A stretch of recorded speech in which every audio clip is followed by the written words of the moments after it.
Graduation শেষ করে দীর্ঘ 2 বছর বেকার থেকে অবশেষে ছোট্ট একটা চাকরি জুটিয়েছে হাসান। এখনো বিয়েটা করা হয়নি, বয়স যদিও 27 হয়ে গেছে। এবার বিয়ের জন্য প্রস্তুতি নিচ্ছে। প্রত্যেক মাসের স্যালারি থেকেও কিছু টাকা জমিয়ে রাখছে হবু প্রেয়সীকে আপন করে নেওয়ার জন্য। বেকার থাকা এতদিন কেউ তার কাছে মেয়ে দিতে রাজি হয়নি কথাটা ঠিক না, আসলে বিয়ের কথা সে চিন্তাও করতে পারেনি। এমনকি নিজের বাড়িতেও বিয়ের কথা কেউ তুলেনি।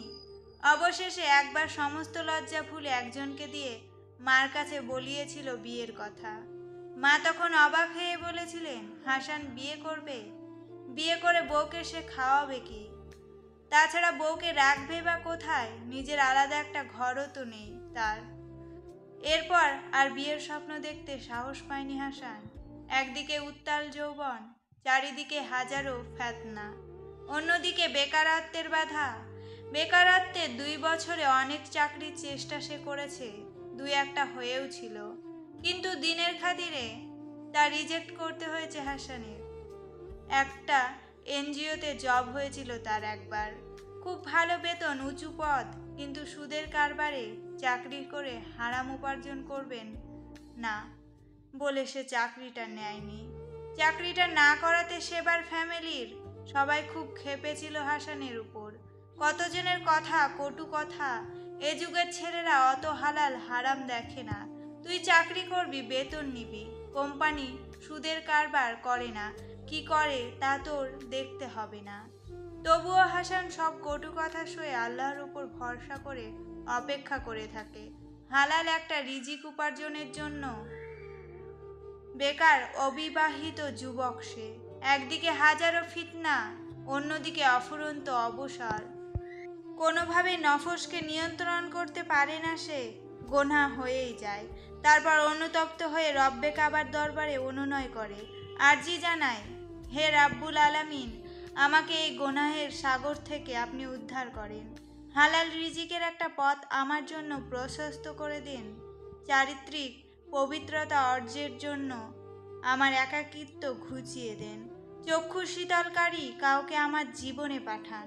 জৈবিক চাহিদাকে হালালভাবে পূরণ করতে চায় হাসান, কিন্তু এই সমাজের দিনদারিতার মুখোশ পরে থাকা মানুষগুলো দুনিয়াবি অনেক শর্ত জুড়ে দেয় বিয়েতেও। ফলে এই সমাজে জেনা করা সহজ হলেও বিয়ে করা অনেক কঠিন। অভিভাবকদেরও বোঝানোর সাধ্য নেই কারো। তারা কেবল ছেলে মেয়েদের অনেক বড় বড় উপদেশ দেয়, এরপর ছেলে মেয়ে ইউনিভার্সিটির নাম করে কোথায় যায়, কি করে সে খেয়ালও রাখে না।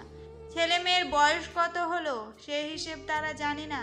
তারা শুধু জানে আগে চাকরি করুক, সেটেলড হোক, তারপর বিয়ে দেবার কথা চিন্তা করা যাবে। অথচ রাসূল সাল্লাল্লাহু আলাইহি ওয়াসাল্লাম বলেছেন, 3 ব্যক্তিকে সাহায্য করা আল্লাহ তাআলার জন্য কর্তব্য হয়ে যায়। 1, আল্লাহ তাআলার রাস্তায় জিহাদকারী, চুক্তিবদ্ধ গোলাম যে তার মনিবকে চুক্তি অনুযায়ী সম্পদ আদায় করে মুক্ত হতে চায়। ওই বিবাহিত ব্যক্তি যে বিবাহ করার মাধ্যমে পবিত্র থাকতে চায় ইসলামের বিধান অনুযায়ী। শুধুমাত্র এখন এই সমাজের মানুষের মুখে শোভা পায়, বাস্তব জীবনে খুব কম সংখ্যক মানুষই তার প্রতিফলন ঘটায়। হাসান তার অনেক বন্ধু বান্ধব, সিনিয়র এমনকি জুনিয়রকেও দেখেছে হারাম সম্পর্কে ডুবে থাকতে। গার্লফ্রেন্ড নিয়ে ঘুরতে, খেতে, এসব দেখে তারও খুব ইচ্ছে করে, কিন্তু দিন শেষে নফসের সাথে সে যুদ্ধ করে হারাম থেকে বেঁচে থাকে হালালের আশার স্বপ্ন বুকে বেঁধে। যাই হোক, একটু দেরিতে হলেও একটা ছোট্ট হালাল চাকরি জুটিয়েছে, যেহেতু সে বাড়িতে ছোট্ট একটা টিন সেট ঘর করেছে এতদিনের সঞ্চয় দিয়ে। এখন বিয়ের চিন্তা করা যায়, এবার আর কাউকে দিয়ে নয়, সরাসরি সে নিজেই বোনকে বলল বিয়ের জন্য মেয়ে দেখতে। বোন সে কথা মা বাবাকে বলার পরে তা নিয়ে আবারও আশেপাশের মুরব্বীদের কতজনের কত কটু কথা। নিজের বিয়ের কথা নিজে বেহায়ের মতো বলে। কি যুগ আসলো, ছেলে মেয়ের লজ্জা শরম কিচ্ছু বাকি নাই।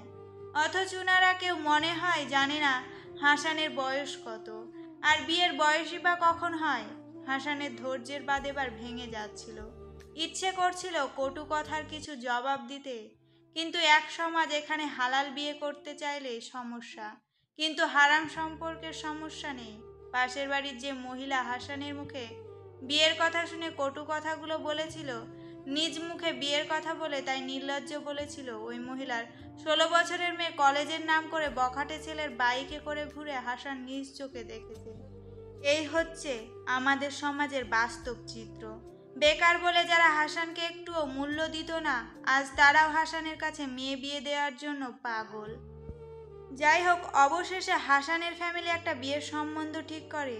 মেয়েও দেখে আসে হাসান, কথা মোটামুটি পাকাপোক্ত হয়। আগামী মাসে দুই পরিবার ও নিকটাত্মীয়দের নিয়ে একদম সাদাসিধেভাবে বিয়ে হবে, এমনটাই প্রাথমিক সিদ্ধান্ত হয়। হাসানের মা বোন যে মেয়েকে তার জন্য পছন্দ করেছে, সে মেয়েটা খুব সাধারণ একটা মেয়ে, নম্র ভদ্র, মোটামুটি দিন পালনের চেষ্টা করে এবং আগ্রহ আছে খুব।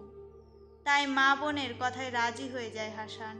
চাকরির বেতন থেকে অনাগত প্রেয়সীর জন্য একটু একটু করে হাসান যা জমিয়ে রাখতো তা দিয়ে এবার একটু একটু কেনাকাটা শুরু করতে হবে। তার জন্য 2টা শাড়ি, একটা নীল শাড়ি আর একটা বিয়ের বেনারসি শাড়ি, একটা বোরখা, টুকটাক গয়নাগাটি, আরও যা যা লাগে। অফিস থেকে ফেরার পথে নিউ মার্কেটে একটু ঘুরে এসেছে হাসান। হবু বউয়ের জন্য প্রথম কিনছে সুন্দর 2টা কানের দুল, গলার একটা চেন আর একটা পায়েল। বাসায় ফিরে ক্লান্ত শরীরটা বিছানায় হেলিয়ে দিয়ে সেগুলোই নেড়ে চেড়ে দেখছিল সে। হালকা পাতলা গড়নের মেয়েটার গলায় চেনটা নিশ্চয়ই খুব মানাবে। এসব ভাবতে ভাবতে মনটা আনন্দে ভরে যায় হাসানের। নিজের টাকায় করা ছোট্ট ঘরটা ভেসে ওঠে তার চোখে। এ ঘরে হবে হাসান ও শূন্যতার নতুন জীবনের শুরু। পরদিন অফিসে যাওয়ার পরে এমডি স্যারের রুম থেকে ডাক আসে হাসানের। আসতে পারি স্যার? আসুন মিস্টার হাসান। আসসালামু আলাইকুম স্যার, আমাকে ডেকেছেন? মিস্টার হাসান, আপনি তো আমাদের এখানে প্রায় 1 বছর ধরে আছেন। আমি জানি আপনি খুব অনেস্ট, ডেডিকেটেড একজন এমপ্লয়ি, কিন্তু আমাদের কোম্পানির অবস্থা আপনি জানেন। ইউরোপের অনেক বড় একটা বাজার গত মাসে আমাদের হাতছাড়া হয়ে গেছে। এমন অবস্থায় কোম্পানি টিকিয়ে রাখায় আমাদের জন্য কষ্টকর, তাই বাধ্য হয়ে কিছু কর্মী ছাঁটাই করতে হচ্ছে আমাদের। Sorry to say mister Hasan, আপনাকে আগামী মাস থেকে আমরা আর রাখতে পারছি না। এটা আপনার রিজাইন লেটার, প্লিজ সই করে দিবেন। কোম্পানির অবস্থা ভালো হলে আবার আপনাকে ডাকা হবে। হাসান কোনো রকমে সইটা করে এমডির রুম থেকে বেরিয়ে এসে নিজের ডেস্কে বসে। প্রথমে শূন্যতাকে একটা ফোন করে। ওপাশ থেকে লজ্জানত মায়াবী কণ্ঠ ভেসেও আসে।